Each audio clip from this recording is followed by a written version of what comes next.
Without getting you in trouble with all the Sure. people you need, what would be the three that you, if we were talking about how to communicate with your audience first? Let's start with the base, which is you need to have a website. Yes. I mean, and that's, whether that's a specific tool or not, or a bunch of tools, you need a website that expresses who you are, that makes your fans want to come back and support you and want more. So that's a good one, clearly. I mean, there are a lot of issues with Facebook, but especially around events and selling of tickets. I don't know anything else right now that can help you loop up your fan base if you're coming to town, to activate them to really do some stuff.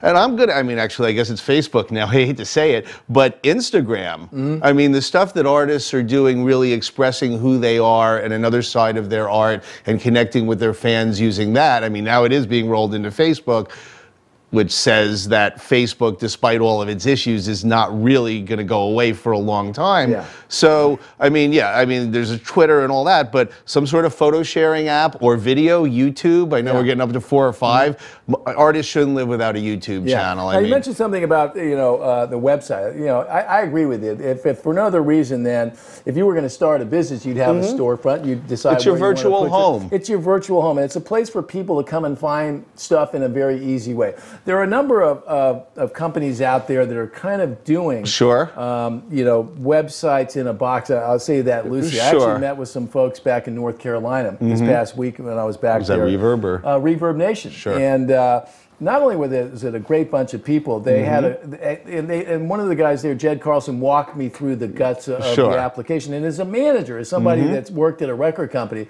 I thought it was just a wonderfully great interface. Right. Very easy to get a handle on, and it actually thought through from a technology enabling point of view. So many of the things that artists need to do.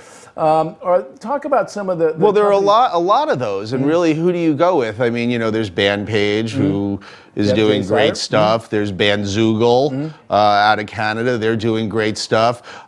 One thing a lot of folks build on top of is a framework called WordPress, which is a free framework, or I mean, it's an open source framework that they're making a bunch of money producing, which is always a good model to look at.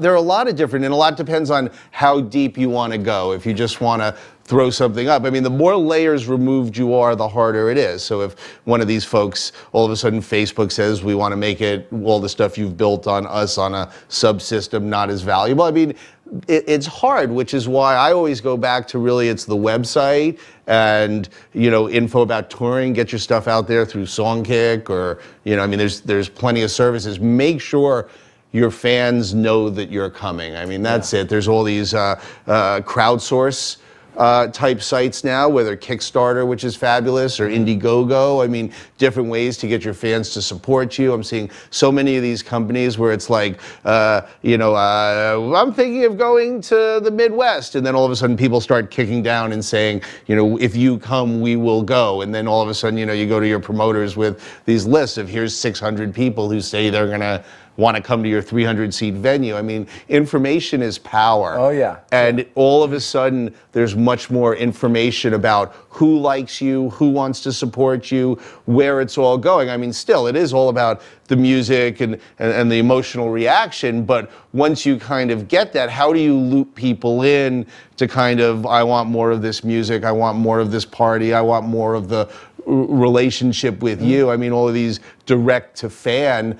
I mean, the music business, there's going to be less money spent on piles of plastic, and that doesn't work anymore. Yeah. And maybe even a little less on music because it is tough. It's like if there's a CD, I'm going to remember to listen to it, but if it's just kind of a link to a file, it's really, really tough. So how do you find all of the other ways to more directly connect where you can get paid? It starts with a great song. There's no computer program that can do that. We talked about that at San Francisco Music Tech. But if you've got a great song and you've got something to say and you want people to hear about it, then you need to be up to speed. So